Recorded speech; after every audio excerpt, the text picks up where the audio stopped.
우리가 매일 삶의 현장에서 손해를 보면서 이렇게 믿음을 붙들고 살아가는 이유가 뭘까요? 오늘은 조금 쉽게 믿음 생활하고 싶은데, 오늘은 조금 편하게 신앙생활하고 싶은데, 이 끝까지 믿음을 지키려고 애쓰는 이유가 무엇일까요?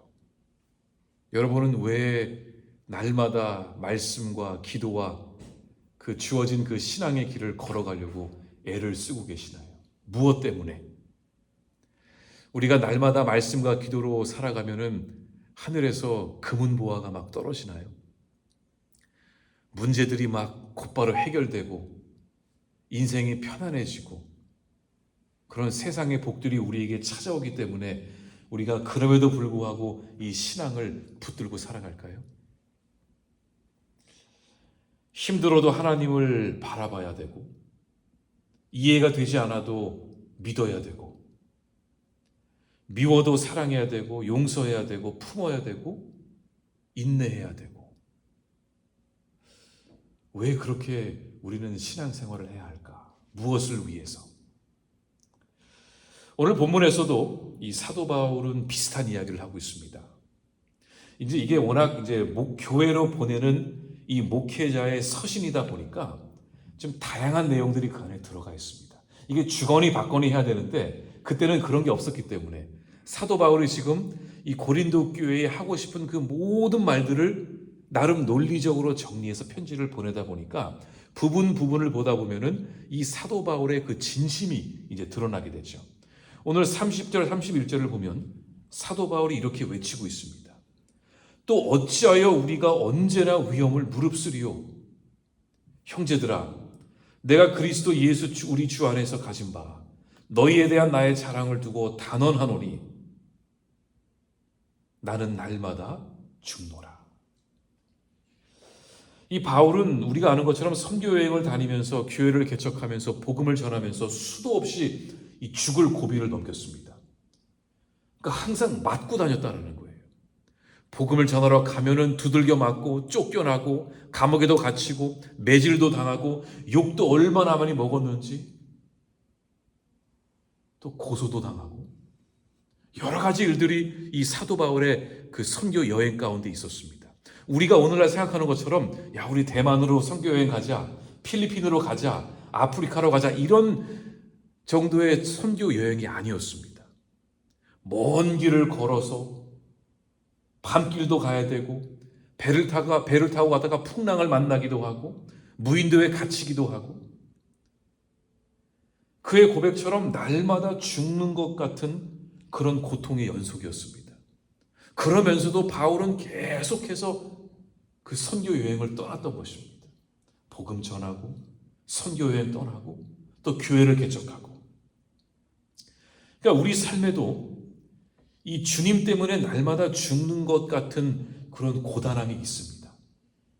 어쩌면 고난보다는 이 고단함이 더 맞는 표현일 것 같아요. 믿음을 지키기 위해 손해를 감수해야 되고요. 또 영혼을 사랑하기 위해 내 자존심을 철저히 죽여야 하는 그런 순간들이 있습니다. 그러니까 인간적인 눈으로 보면은 이보다 미련한 삶은 없을 것입니다.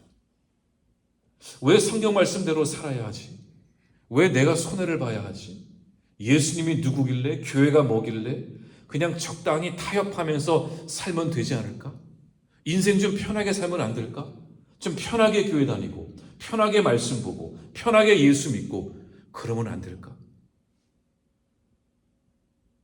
하지만 바울이 이 고난을 감당하며 버틸 수 있었던 이유는 단 하나였습니다. 부활에 대한 확신이 있었기 때문이었어요. 부활. 이 부활에 대한 확신이 있다는 게 무슨 뜻일까요? 단순히 우리가 죽었다가 무덤을 뚫고 나와서 걸어 다니는 것? 그것을 이야기하는 것은 아니죠. 부활에 대한 확신이 있다는 것은 이 땅에서의 삶이 전부가 아니며 죽음 뒤에 다시 살아서 주님 앞에 서게 될 것을, 그 영광의 날이 올 것을 믿는다는 겁니다. 그때가 오면 내가 주님을 얼굴과 얼굴을 마주하여 보는 것처럼 주님이 나를 아시는 것처럼 나도 주님에 대해 모든 것을 알게 될 것이라는 그때를 믿기 때문에 그런 거죠. 그러니까 부활에 대한 확신이 있다는 것은 분명히 내가 하나님을 온전히 만나는 그때가 올 것을 알기 때문에 오늘 하루 이 말씀 앞에 순종하며 사는 겁니다. 그게 부활에 대한 확신이 있다는 겁니다. 나는 영원히 살 거야. 나는 죽지 않을 거야. 이 땅에서 영원토록 살 거야. 그런 것이 부활의 의미가 아니라 이 땅에서 삶이 마치면 그때 내가 하나님 앞에 설 것을 분명히 알고 있다는 거죠. 바울은 또 32절 하반절에서 말합니다. 죽은 자가 다시 살아나지 못한다면, 이건 부활을 뜻한 겁니다. 부활이 없다면 내가 죽을 터이니 먹고 마시자 하리라. 그러니까 당시 고린도 교회 안에는 이 시간이 지나면서 복음이 무엇인지를 잊어버리는 자가 생겼고 그들은 죽은 자의 부활은 없다고 주장을 한 겁니다. 이게 무슨 뜻이냐면 죽은 자의 부활은 없으니 이 땅 이후의 삶은 없으니 내가 원하는 대로 살겠다, 그런 뜻이었어요. 바울은 그들의 생각이 얼마나 위험한지를 날카롭게 지적합니다. 만약에 부활이 없다면, 죽음으로 모든 것이 끝난다면 이 세상에서 가장 지혜로운 삶은 무엇일까요? 이 땅에서 살고 죽으면 끝나요. 그러면 무엇이 가장 지혜로운 삶일까요? 내 마음대로 사는 게 지혜로운 삶인 거예요. 바울은 그 얘기를 하고 싶은 겁니다. 내가 살아있는 동안 눈앞의 쾌락을 최대치로 즐기는 겁니다. 내가 하고 싶은 거, 말하고 싶은 거, 먹고 싶은 거, 누리고 싶은 거, 죽으면 끝인데 살아있는 동안 다 누리자. 인생 별거 있어? 내일이면 죽을 텐데 오늘 즐겁게 먹고 마시자. 이런 쾌락주의에 이제 빠져 살 것입니다. 이건 당연한 결론입니다. 그러니까 세상 사람들이 그토록 물질과 쾌락에 집착하는 이유도 여기에 있습니다. 이 땅의 삶이 전부인 줄 알기 때문에 죽기 전까지 움켜쥐고 살고 싶은 욕망이 생기는 거죠. 아파트를 들고 천국에 못 갈 것을 알면서도, 빈손으로 왔다가 빈손으로 갈 것을 분명히 알면서도 인생 별거 있어? 움켜쥐려고 하는 거죠. 하지만 사도 바울은 분명히 말합니다. 그리스도인들은 달라야 합니다. 우리에게는 내일이 있기 때문인 거죠. 오늘이 끝이 아닌 거죠. 우리에게는 영원히 있습니다. 이 땅의 삶이 전부가 아니죠. 우리에게는 부활의 약속이 있습니다. 그러니까 이 소망을 가지고 살아가는 사람은 오늘 하루를 결코 함부로 살아갈 수 없습니다. 그러니까 눈앞의 유혹에 쉽게 타협하지 않습니다. 영원한 가치를 알고 있기 때문에 잠시 사라질 세상의 즐거움과 쾌락에 우리의 영혼을 팔아넘기지 않습니다. 이것이 부활 소망을 갖고 있는 사람들의 모습인 것이죠. 이것을 잘못 이해한 사람은 그리스도인들은 죽은 다음에 다시 눈을 뜨고 살아난다고 믿는데 그게 아니었어요. 그리스도인이 갖고 있는 그 믿음, 그 신앙이라는 것이 그렇게 단순하게 그렇게 우리의 선배들이 믿었던 것이 아니었습니다. 이 땅의 삶의 전부가 아니기 때문에 오늘 하루 주님이 허락하신 그 삶 안에서 믿는 자답게 말씀대로 기도와 함께 살아가는 것, 그것을 우리의 믿음의 선배들은 알고 그렇게 신앙생활을 했던 것이죠. 만약에 우리에게 부활이 없다면, 만약에 예수님이 부활하지 않으셨다면 우리가 지금 하고 있는 모든 수고들은 헛된 것입니다. 이제 바울은 자신 있게 말한 거죠. 모든 것은 때가 되면 드러나게 될 것이다. 저는 이번에 그 신천지 그 사건을 보면서 참 많은 생각이 들었습니다. 하나님의 때에 하나님의 방법으로 드러나는구나. 거짓은 잠시 속일지는 몰라도 분명히 드러나게 된다는 거죠. 그리고 하나님은 분명히 그 거짓과 악을 통해서 하나님의 일을 하나님은 이루실 것입니다. 이게 하나님의 방법이더라고요.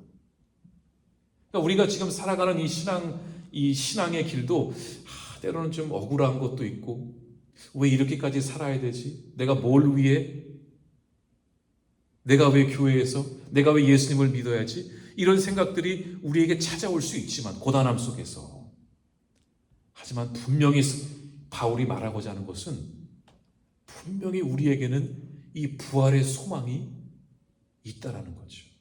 이 삶 이후에 분명히 우리가 하나님을 온전히 만나게 되는 그 영광의 순간이 있기 때문에 우리는 오늘 이 하루 억지로 살아가는 것이 아니라 감사와 기쁨으로 또 기대감을 가지고 살아가는 것입니다.